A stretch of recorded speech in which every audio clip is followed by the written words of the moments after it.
Hello everyone, welcome to our channel. तो हमने discuss किया था 12th क्लास में कौन से टॉपिक्स ऐसे हैं जो आपने पढ़ के जाने हैं, इम्पॉर्टेंट है। मैंने आपको लिस्ट दी थी टॉपिक्स की।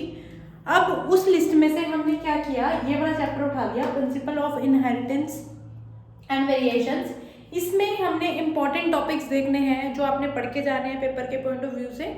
वो टॉपिक्स में कुछ टॉपिक्स ऐसे हैं जो मैं आपको यहाँ पे आज एक्सप्लेन कर रही हूँ, ठीक है। जिसमें से हमारा पहला टॉपिक है इनकम्प्लीट डोमिनेंस। इस टॉपिक में आपने क्या देखना है कि ये क्या होता है और क्या इसका क्रॉस है जो हमने परफॉर्म करना है। इनकम्प्लीट डोमिनेंस, जैसे कि हमें नाम से पता चल रहा है, ना एक चीज पूरी एक्सप्रेस हो रही है ना दूसरी चीज पूरी एक्सप्रेस हो रही है। इनकम्प्लीट है हमारा प्रोसेस, नाम से ही हमें पता चल रहा है।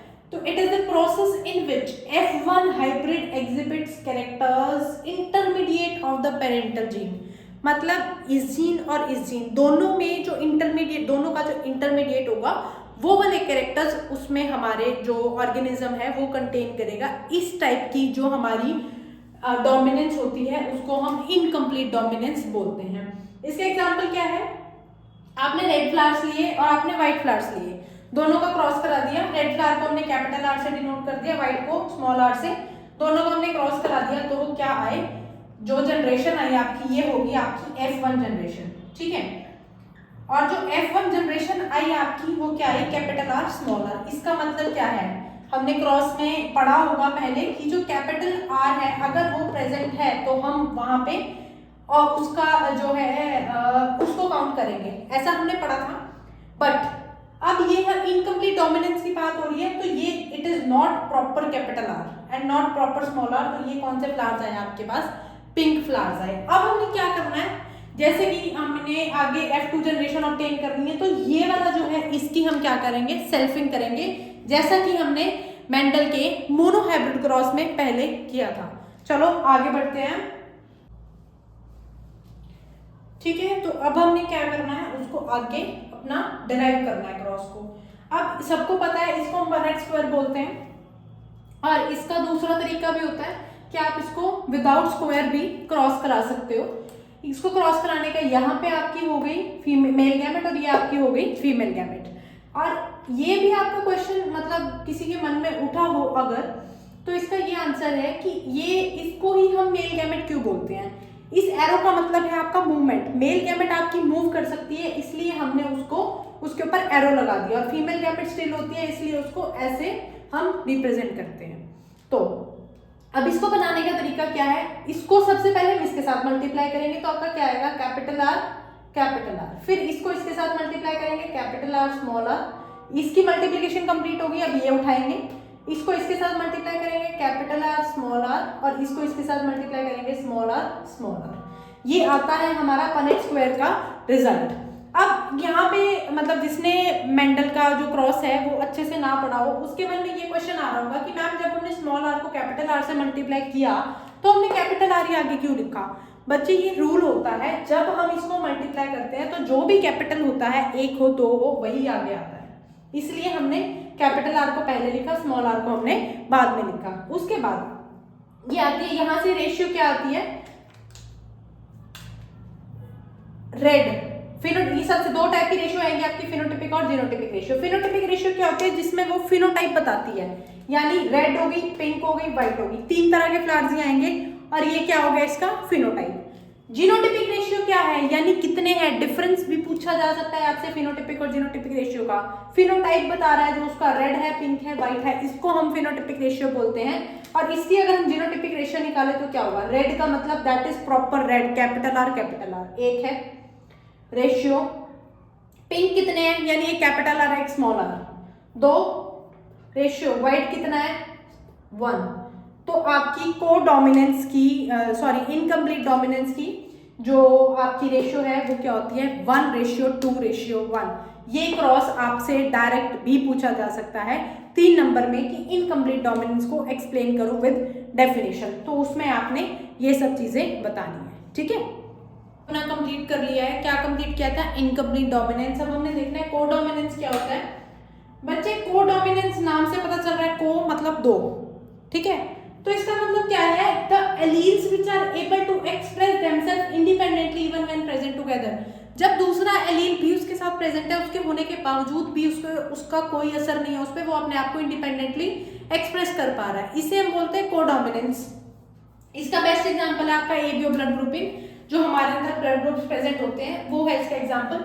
जैसे पेरेंट 1 से आपका ब्लड ग्रुप आया ए, बी से आया, पेरेंट 2 से आया ए, तो जीनोटाइप क्या बैठ रहा है IAA, तो जो चाइल्ड का पॉसिबल ब्लड ग्रुप है वो होगा ए। फिर है आपका ए एक पेरेंट से आया, बी दूसरे पेरेंट से आया, जीनोटाइप क्या बना IA और IB, ठीक है। और यहाँ पे जो चाइल्ड का ब्लड ग्रुप है वो होगा आपका AB। यहाँ से I आया, A आया, और इस I का मतलब है O है पेरेंट का ब्लड ग्रुप, इसको हम O डिनोट नहीं करते, उसे हम स्मॉल I लिख देते हैं, यानी यहाँ से 0, ओके, स्मॉल I, तो उसका ब्लड ग्रुप क्या होगा A। नेक्स्ट है यहाँ से B आया, इधर से A आया, AB बन गया तो उसका ब्लड ग्रुप AB होगा। इधर से B आया, इधर से भी B आया, B हो गया और यहाँ पे B हो गया।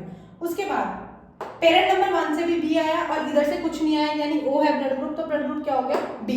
नेक्स्ट केस है दोनों पेरेंट, इस पेरेंट से भी I आया, इससे भी I आया, तो यहाँ जीनोटाइप क्या बन गया स्मॉल i, और ब्लड ग्रुप क्या हो गया आपका O। और आपकी जानकारी के लिए आपको बता दूं, AB को बोलते हैं हम यूनिवर्सल रेसिपेंट, मतलब AB वाला जो ब्लड ग्रुप है वो किसी से भी ब्लड एक्सेप्ट कर सकता है इन केस ऑफ इमरजेंसी। अगर AB ब्लड ग्रुप हमें नहीं मिल रहा तो वो किसी भी ब्लड ग्रुप से जो है अपने आप को, अपनी बॉडी को ब्लड ग्रुप ले सकता है। बट जो बाकी है A वाले को A वाला ही देगा, B वाले को B वाला ही, और ये जो है यूनिवर्सल रेसिपेंट किसी से भी ले सकता है। और जो आपका O है that is also O negative, ये होता है आपका यूनिवर्सल डोनर, ये किसी को भी अपना ब्लड ग्रुप जो है वो दे सकता है, आइदर पॉजिटिव और नेगेटिव, ठीक है। तो नेक्स्ट है हमारा टेस्ट क्रॉस। टेस्ट क्रॉस क्या होता है बेसिकली, जब एक अननोन ऑर्गेनिज्म को, डोमिनेंट ऑर्गेनिज्म को हम उसके रिसेसिव पेरेंट के साथ क्रॉस कराते हैं तो उसको हम बोलते हैं टेस्ट क्रॉस, ठीक है। यानी अननोन पेरेंट है, हमें नहीं पता, उसका जो रिसेसिव है पेरेंट, हमने उसके साथ उसको क्रॉस कराया, बैक मतलब दोबारा से क्रॉस कराया उसी के रिसेसिव पेरेंट के साथ, तो उसको हम क्या बोल देंगे आपका टेस्ट क्रॉस। इसका एग्जांपल क्या है, ये है आपका पेरेंट कैपिटल W, और इस कलर के जो फ्लावर्स हैं वो आपके वॉयलेट होंगे, और ये आपके व्हाइट फ्लावर्स होंगे दोनों, स्मॉल w। गैमीट फॉर्मेशन हुई, कैपिटल W यहाँ से है, स्मॉल w यहाँ से है, दोनों की क्रॉसिंग कराई, प्रोजेनी है आपकी कैपिटल W और स्मॉल w, ठीक है। उसके बाद इसको हमने जब आगे फर्दर ये आया आपकी प्रोजेनी, इस प्रोजेनी को हमने क्या किया, रिसेस अननोन है, हमें नहीं पता ये क्या है, ठीक है। इस अननोन प्रोजेनी को हमने क्या किया, इसका जो रिसेसिव पेरेंट था उसके साथ हमने इसको क्रॉस करा दिया। इसकी जब गैमेट की फॉर्मेशन हुई, इधर से कैपिटल W आया, इधर से स्मॉल w, ये दोनों स्मॉल है तो स्मॉल आ गया, इसको हमने इसके साथ क्रॉस कराया, इसको हमने इसके साथ क्रॉस कराया, यहाँ पे क्या आ गया आपका कैपिटल W स्मॉल w, और ये स्मॉल w यानी यहाँ से, तो ये आपका एक डोमिनेंट जीन प्रेजेंट है, ये वॉयलेट हो गया, और ये आपके दोनों छोटे हैं तो ये क्या आ गया आपका व्हाइट। इस तरह का जो क्रॉस होता है, यानी अननोन प्रोजेनी का जब हम उसके रिसेसिव पेरेंट के साथ क्रॉस कराते हैं, यही था रिसेसिव पेरेंट, देखो इसके साथ हमने इसको क्रॉस कराया, तो ये जो आपका वो है, ये क्या आ गया आपका रिजल्ट किसका, टेस्ट क्रॉस का, दैट इज 1:1, ठीक है। तो ये आपका क्या होता है, टेस्ट क्रॉस होता है। तो ये जो 3 टॉपिक्स ऐसे हैं जो मैंने आपको कराए हैं, आई होप ये आपको समझ में आ गए होंगे अच्छे से, और इस टॉपिक के रिलेटेड या कोई और डाउट है आपको, वो प्लीज कमेंट बॉक्स में मेंशन कीजिए, मैं वो टॉपिक आपके साथ डिस्कस करूंगी और क्लियर करने की कोशिश करूंगी। Okay, thank you so much for watching my video.